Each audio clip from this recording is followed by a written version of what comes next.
자, 반갑습니다, 여러분. 오늘도 글 읽느라고 너무너무 고생하셨습니다. 오늘 지문 진짜 어려웠죠. 특히 이제 이과 성향의 친구들은 오늘 지문 왜 이렇게 뜬구름 잡는 소리 하고 있어? 이런 생각 하셨을 것 같아요. 그쵸?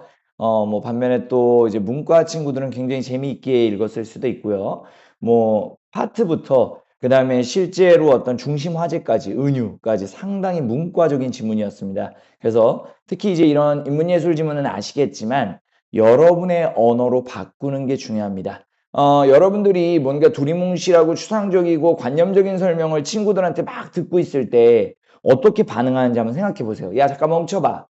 그러니까 쉽게 얘기해서 이렇다는 거지? 여러분들 이런 식으로 중간중간에 짚어주잖아요. 중간중간에 너의 언어로 바꿔가지고 야, 그러니까 잠깐만. 그러니까 쉽게 얘기하자면 이렇다는 거 아니야? 너의 언어로 바꾸시잖아요. 인문예술은 그게 필요하다 이겁니다. 그냥 멍하니 읽고 있는 게 아니라 읽는 중간중간에 여러분의 언어로 바꾸려는 시도가 계속 좀 있었으면 좋겠다. 그쵸? 그게 어렵지만 계속 연습을 좀 해보셔야 돼. 그리고 그 연습을 조금 더 고도화시키고 날카롭게 할 수 있는 어떤 좋은 공부법 중에 하나가 설명하기입니다. 친구 불러서 내가 지금부터 이 지문을, 이 추상적이고 관념적인 내용을 조금 쉽게 설명해 볼게. 그 친구가 못 알아들으면 못 알아들을수록 더 좋습니다. 다른 언어로, 또 다른 언어로, 쉬운 예시로, 쉬운 비유로, 쉬운 유추의 방법으로 계속 여러분들이 언어를 바꿔가면서 누군가를 설명시켜 본다면 여러분들이 나의 언어로 바꾸면서 글을 이해한다는 게 무엇인지 조금 더 정확하게 파악을 좀 할 수가 있을 것이에요. 자, 그러면 넘어가서 우리가 이 추상적인 내용들 정확하게 한번 뚫어봅시다. 제가 중심 문장의 밑줄을 좀 쳐왔습니다. 자, 일단 1문단에서 우리가 중심 화제를 한번 파악할 수가 있겠네요. 은유입니다. 여러분들 은유라고 하면 머릿속에 뭘 떠올립니까? 정말 많은 개념서에서 그 예시를 좀 들더라고요. 내 마음은 호수요. 그죠? A는 B다가 은유잖아요. 인생은 항해이다. 인생은 바람이다. 이런 거 있잖아요. 인생은 여행이다. 이런 것들이 은유가 되겠네요. 여기서 나왔는데 세계는 시계다. 이런 것들이 은유가 되겠습니다. 자, 그래서 여기에서 블루멘베르크라는 사람이 뭐라고 얘기했냐면 은유란 인간이 세계 및 자신의 실제 존재를 위해서 실존에 대해서 창조해낸 어떤 모습들이다. 상은 모습입니다. 모습들이라고 주장하며 이를 통해 인간의 삶의 방식을 읽어내고자 한 자신의 연구를 은유하기라고 명명했다. 이름을 붙였다. 명명했다는 이름을 붙였다는데 일단 1문단을 우리가 읽었을 땐 정확하게 느낌이 오지 않아. 너무나 뿌옇고 추상적이다 이거죠. 그럼 일단 은유가 뭔지만 머릿속에 좀 떠오르는 거지. 아, 맞아. 은유. 그쵸? 내 마음은 호수요. 이런 거구나. 내 얼굴은 사과다. 요런 게 은유다. 자, 그러면 이 문단으로 넘어가서 은유에 대한 종래. 종래는 이전에죠. 이전의 철학의 해석을 두 가지로 제시하며 그 두 가지를 모두 까버렸다. 은유의 중요성이 간과되었다. 좀 까버렸다. 비판했다. 이렇게 우리가 읽어야겠죠. 뭘 비판했지? 첫 번째 해석은요. 은유란 그냥 꾸밈이다. 여러분 수사는 꾸밈이에요. 꾸밈. 은유란 꾸밈이다. 자, 꾸밈으로서의 은유. 요거를 첫 번째로 비판한 거죠. 은유는 꾸밈이 아니다. 은유는 명료한 사실에 대한 표현을 강하게 한 수단으로서 군더더기나 장식, 꾸민말에 불과하지 않는다는 은유에 대한 이런 첫 번째 해석, 수사적 기법으로서의 은유. 은유는 꾸미는 기법일 뿐이다. 요거 동의하지 못한다. 이렇게 얘기하는 겁니다. 두 번째, 그러니까 동의하지 못한다라기보다는 요렇게 얘기하죠. 이때. 그럴 수도 있지만 진정한 은유가 있다. 절대적 은유가 있다. 은유에 정말 중요한 역할이 하나 있다. 이렇게 얘기를 하는 거죠. 자, 어쨌든 계속 가볼게요. 두 번째로 블루멘베르크가 얘기했던 이제 은유의 중요성을 간과한 두 번째 은유에 대한 해석이 명확한 개념적 인식에 이르지 못한 불완전한 인식과 추측의 표현으로 쓰인 은유다. 다시 얘기해서 우리가 인생은 바람이다 라고 얘기하는 게 인생에 대한 아직 정확한 정의가 없기 때문에 그냥 뭐라 그럴까 임시 방편으로 잠깐 아직 명확한 개념적 인식에 이르지 못했기 때문에 임시 방편으로 은유를 쓰고 있다. 이런 불완전한 인식과 추측의 표현으로서의 은유. 은유를 이렇게 임시 방편의 해석으로 해석하는 것도 은유의 중요성을 간과한 해석이다. 이렇게 얘기하는 거죠. 자, 정리해 봅시다. 자, 기억과 니은에서 뭐라 그랬냐면 은유라는 것은 그냥 단순한 꾸민말 혹은 임시 방편으로서의 어떤 비유 자, 요런 게 은유다라고 얘기한 게 첫 번째와 두 번째 종래 철학의 해석입니다. 자, 이 블루멘베르크는요. 블루멘베르크죠. 블루멘베르크. 이름이 엄청 어렵다. 블루멘베르크는요. 이 두 가지 해석을 다 비판하고 자, 뭐라고 얘기했냐? 그럴 수도 있지만 자, 다시 여기 정리해 봅시다. 블루멘베르크는 전통 철학의 지적대로 은유가 단순한 꾸민말이거나 너의 언어로 바꿔 아직 정확한 개념으로 바뀌지 못한 일종의 임시방편, 잉여일 수도 있다는 점을 인정은 하지만 은유의 가장 중요한 역할은 뭐다? 절대적 은유다. 절대적 은유가 뭔데요? 제가 오늘 원포인트에도 말씀드렸지만 여러분은 지금 꾸민말로서의 은유, 불완전한 인식과 추측으로서의 은유, 절대적 은유, 이 세 은유에 대한 차이점, 은유에 대한 해석의 차이를 정확하게 정리를 해놔야 된다. 이렇게 나열되고 있으면 여러분들이 차이점을 잡는 게 너무 중요하고 이 입장의 차이이기 때문에 여러분들은 각자의 입장, 각자의 상대적인 어떤 이 대립 지점을 잘 정리를 해놔야겠죠. 자, 블루멘베리크가 얘기하는 절대적 은유란 뭐냐면요. 자, 우리가 어떤 개념적 사고에 미달해서 아직 내가 인생을 정확하게 정의할 수가 없어서 임시방편으로 인생은 바람이다, 뭐 인생은 항해다, 뭐 미래는 태양이다 이런 식으로 은유한 게 아니라 오히려 우리가 절대로 대답할 수 없는 세계의 본질, 삶의 지향성 같이 여기서의 개념이라고 하면은 우리 인간이 가지고 있는 어떤 단어들로는 그러니까 우리가 인간이 가지고 있는 어떤 개념 정의 이런 걸로는 설명할 수 없는 궁극적이고 무언가 추상적이지만 굉장히 본질적인 그런 질문에 답하려는 아주 멋진 시도가 은유라고 얘기하는 거죠. 다시 얘기해서 여러분들 인생은 무엇일까? 이거는요 단순히 어떤 개념 정의를 할 수 없는 아주 본질적이고 아주 깊은 질문이다 이거야.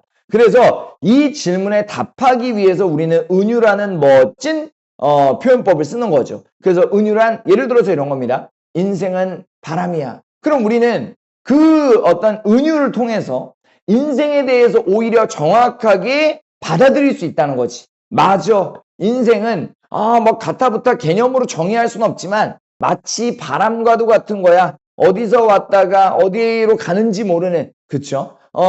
그런 게 인생이잖아요. 내가 어디에서 왔는지, 또 나의 인생은 이제 내가 죽은 다음에 어디로 갈 건지, 그런 것들을 모르는 것이고, 그 다음에 우리 인생의 하루하루가 결국엔 또 예상대로 흘러가지 않으니까, 어디에서 왔는지 모르는, 또 어디로 가는지 모르는 바람과 같은 것이다. 그러니까, 이 절대적 은유라는 것은 우리가 개념으로서 함부로 정의할 수 없는 그런 질문에 아주 멋진 해결책을 제시하는 그 멋진 표현법이다. 이렇게 얘기를 하는 거죠.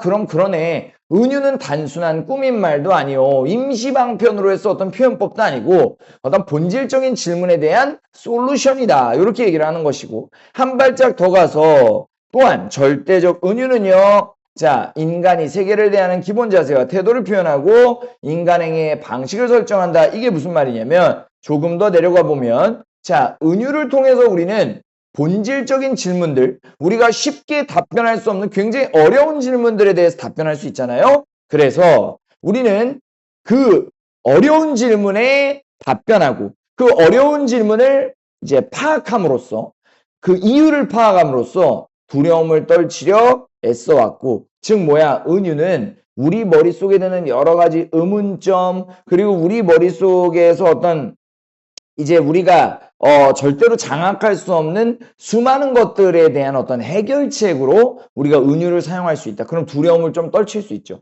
여러분들 아시잖아요. 우리가 가장 두려울 때가요. 우리가 정의할 수 없고 우리가 설명할 수 없는 것들을 만났을 때예요. 그렇잖아요. 우리는 미지의 세계에 대한 두려움이 있고 사실 우리가 설명 가능해지는 순간 더 이상 그건 두렵지 않게 되는 거잖아요. 그렇잖아요. 우리가 설명할 수 없을 땐 굉장히 무서웠다가 우리가 그것에 대해서 설명을 할 수 있게 되는 순간 우리 인간은 그것을 장악하고 정복했다고 느끼는 거죠. 그래서 은유를 통해서 우리는 두려움을 떨치고 그렇죠?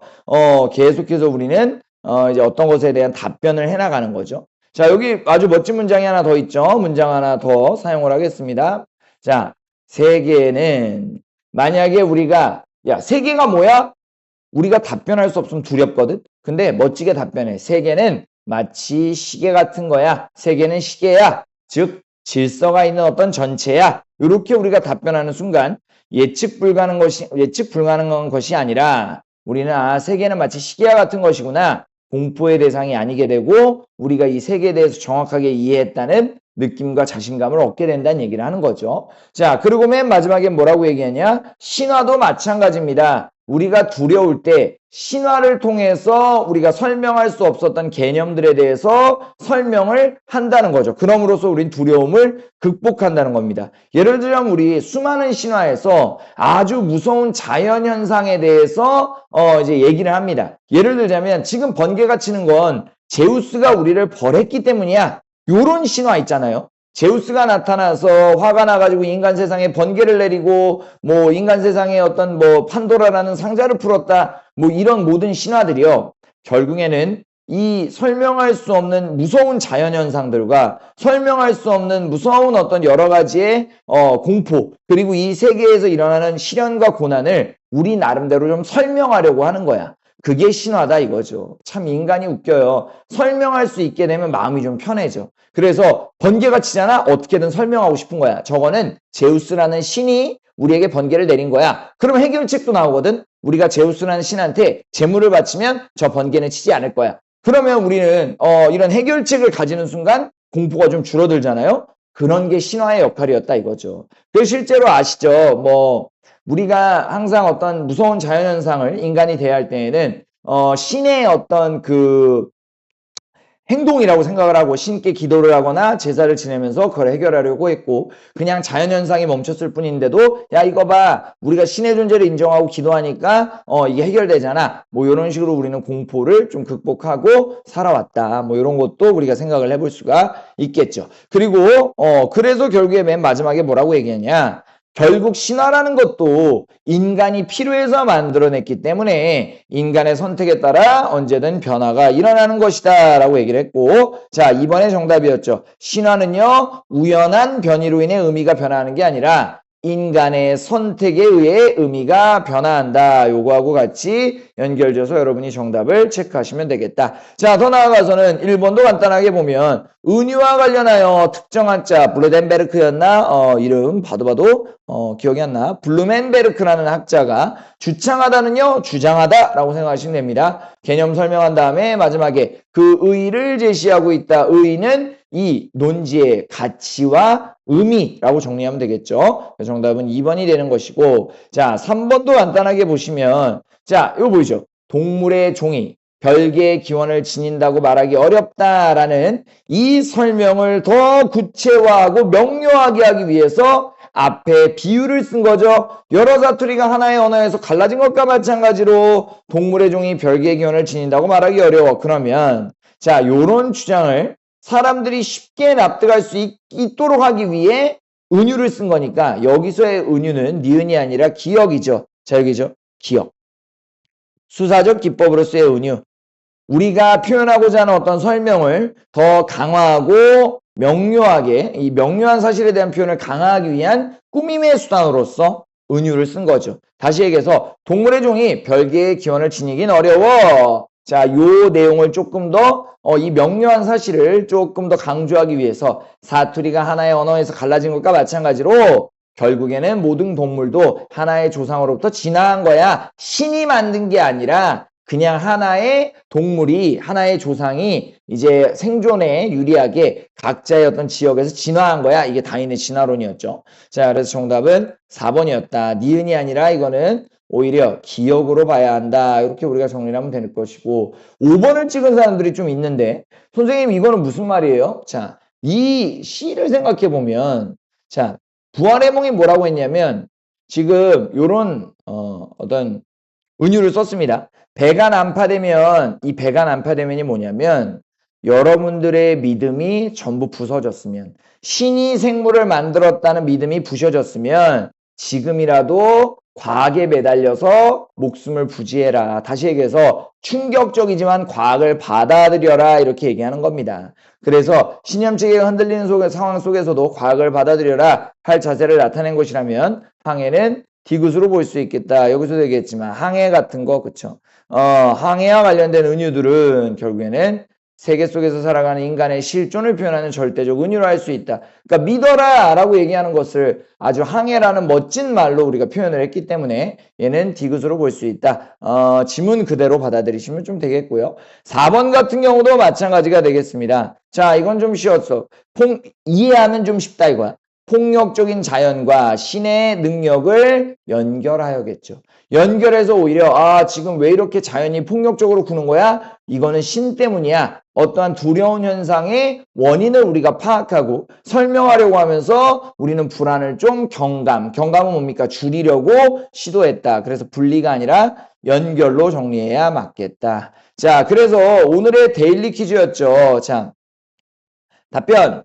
블루멘베르크는 자, 기존 철학이 은유를 단지 말의 장식이나 불완전 표현으로 여겼지만 사실 블루멘베르크가 뭐라고 얘기했냐면 은유는 우리 인간이 개념 정의할 수 없는 굉장히 중요한 문장들에 대한 생각을 드러내는 중요한 방식이며 이를 뭐라고 불렀다? 절대적 은유라고 불렀다. 이 문장을 우리가 수능 전날까지 해당 지문을 통해서 기억하자.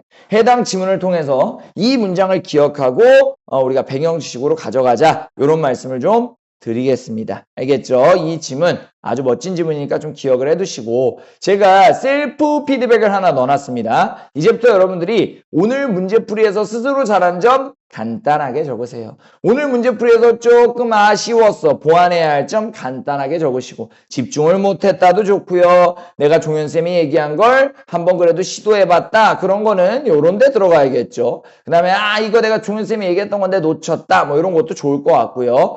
그래도 내가 오늘 다 맞았다. 이거 될 수도 있고요. 뭐 혹은 내가 다 맞진 못했지만 그래도 내가 인물의 심리에 몰입하면서 풀었다. 뭐 문단별로 뭐 중심 문장에 밑줄을 잘 쳤다. 여러 가지가 있겠죠. 여러분들 스스로 셀프 피드백을 해보시고 셀프 지문 장학까지 해보시라고 제가 넣어놨습니다.